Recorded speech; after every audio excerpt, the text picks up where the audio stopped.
राजा ने सुन के रखी थी वो तीनों बहन की बात, जो सेठ जी के तीनों पुत्रियों की बात। तो राजा ने सोचा कि मेरा राजकुमार के लिए क्यों ना इन बहनों को देखा जाए। तो राजा ने एक छोटी सी परीक्षा रखी जो सेठ को नहीं पता था। तो उसने क्या किया, राजा ने क्या किया कि उनके बोले जाके कि मैं आपकी पुत्रियों को पसंद करता हूँ और मैं अपना बेटा के लिए उनको अपना घर की बहू रानी बनाना चाहते हैं। सेठ सुन के बहुत खुश हुआ। उसने सोचा क्यों ना अपनी बड़ी बेटी के साथ इसको ब्याह दिया जाए। तो राजा बोला मैं उससे पहले एक छोटी सी परीक्षा लेना चाहूँगा, जो परीक्षा में पास होगी मैं उसी के साथ ही मेरा पुत्र का शादी दूँगी। सेठ ने बोला कोई बात नहीं। सेठ को लगा कि मेरी तो बड़ी बेटी इसमें जरूर पास हो जाएगी। तो जब राजा के पास उनकी बड़ी बेटी को भेजा गया, बड़ी बेटी से राजा ने एक प्रश्न पूछा कि अगर आपको कि दूध का कर्ज निवारने बोला जाए तो अब कैसे निभाओगी।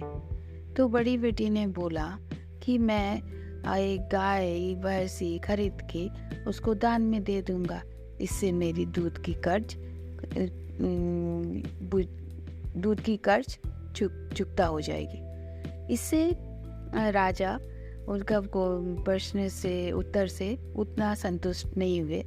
वो कुछ नहीं बोले, खाली मुस्कुरा दिए और उनको सब सम्मान वापस भेज दिए घर।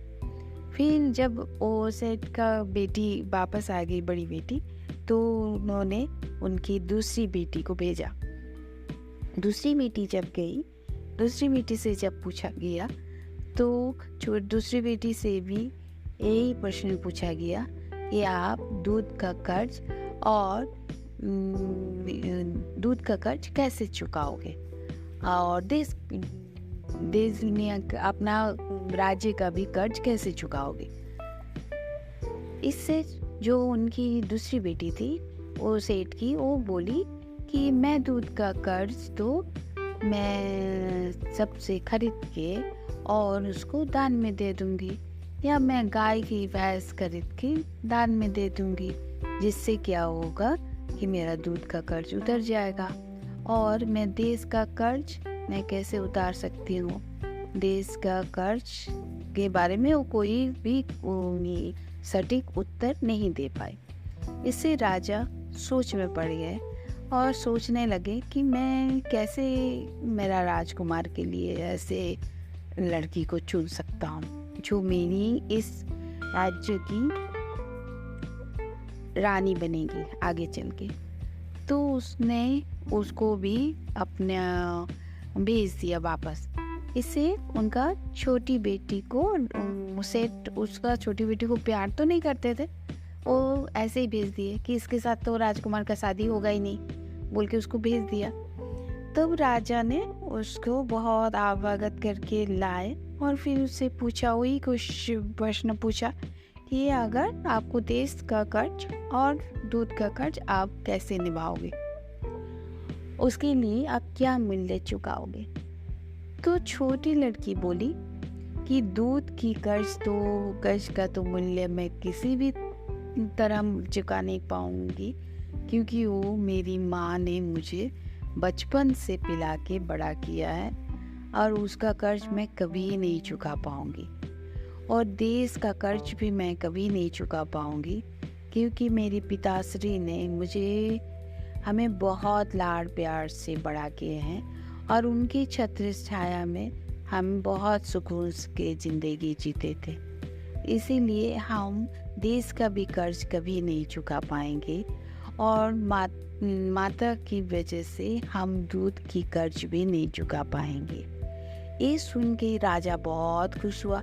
राजा ने तुरंत सेठ को बोला कि मैं आपकी छोटी बेटी को मैं अपने बेटा के लिए पुत्रवधू बनाना चाहता हूँ।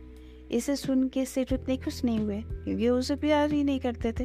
वो बोले राजा तो बुद्धू जैसा काम किया। फिर वो उसके साथ उसका शादी दे दिया। कुछ दिन जाने के बाद राजा एक बहुत बड़ा आयोजन रखा जिसमें सबको बुलाया गया। तो उसमें छोटी रानी के पिताजी को भी बुलाया, सेठ को भी बुलाया। सेठ खुशी से नहीं, अनमना से आया और बहुत तरह के पकवान बने, पूजा पाठ हुआ, फिर बहुत पकवान बने जिसमें सब खाने बैठे। तो उसमें सेठ भी उसके साथ खाने बैठे, राजा और राजकुमार सबके साथ। तो सेठ जितना बार खाना खाए मुंह का उसका शकल ही चेंज बदल जा रहा था।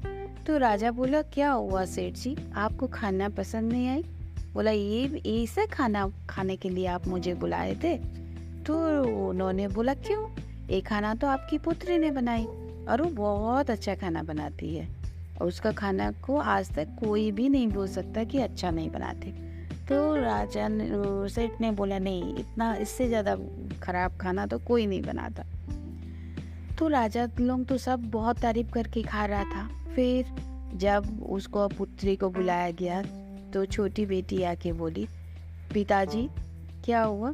तो बोला, इतना गंदा खाना तुम बनाती हो, तुम्हारे ससुराल वाले इतने खुश होके खा रहे राजा, हमको समझ में नहीं आ रहे। तब बेटी ने बोला कि बचपन से आपने मुझे कभी प्यार नहीं दिए, क्योंकि मैंने एक बार बोल दिया था कि मैंने आपको नमक के जैसा प्यार करती हूँ, और आज वही जितना भी पकवान है इसमें सिर्फ एक चीज़ की कमी है, वो एक चुटकी नमक, जिसके वजह से मुझे आज तक प्यार नहीं मिला, आपका दुलार नहीं मिला, मुझे कुछ नहीं मिला। तो ये सुन के उनको बहुत ख़राब लगा सेठ को। तुरंत उनके पास नमक लाया गया और हर चीज़ में नमक डाल के वो खाए और वो जो बहुत स्वादिष्ट हो गए। और राजा भी बहुत खुश हो गया कि उनको इतनी बुद्धिमती एक रानी मिल गई जो आगे चल के रानी बनेगी। यही वाला देख के सेठ बहुत खुश हुआ और वो अपनी बेटी को गले लगा के बहुत रोए और माफ़ी भी मांगे और बोले कि तुमने मुझे धन्य कर दिया, तुम्हारी जैसी पुत्री पाके मैं तो धन्य हो गया। और उन्होंने वहाँ से राजा से आज्ञा लेके घर की तरफ प्रस्थान किया खुशी खुशी। ये देख के उनकी छोटी बेटी को भी बहुत खुशी हुई और राजा भी बहुत खुश हुए, राजकुमार भी बहुत खुश हुए और छोटी बेटी जो था सेठ का वो रानी बन गई और वो खुशी खुशी वहाँ राज्य करने लगा। आज की एक छोटी कहानी। धन्यवाद।